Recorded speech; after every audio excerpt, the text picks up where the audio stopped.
Hello everyone, and welcome to the Do-It-Yourself Gourmet.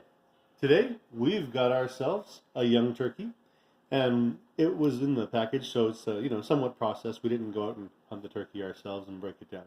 No, but we did get it from the store. And this is the process of taking out the neck and the giblets to make sure that they don't get cooked inside the bird once you've got it in the oven. So most turkeys, when they get dressed up and put inside the package, they take this piece and the legs get put inside. Now, in order to make it just a little bit easier, and possibly to cook better in the end, you're going to want to make sure that you open those up. And now we got the turkey butt here, and that's a lovely bit that we're going to roast, and we'll take care of that in a few. So don't go throwing that out. And then here, we have the neck. So we take the neck out, and we definitely want to save the neck, because that is part of where the most delicious sauce comes from. So we put that in the pan on the side for just a little bit later.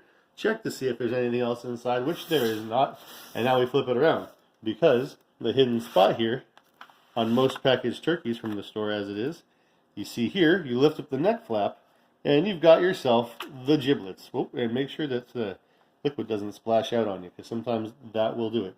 And this giblet package is going to have the liver and the gizzard and the heart inside of it, and you can do with that as you please. We'll have other videos on that. But that is how you take out the giblets and the neck on a turkey from a store-bought turkey, so that you make sure it doesn't get cooked while you're trying to prepare your dinner.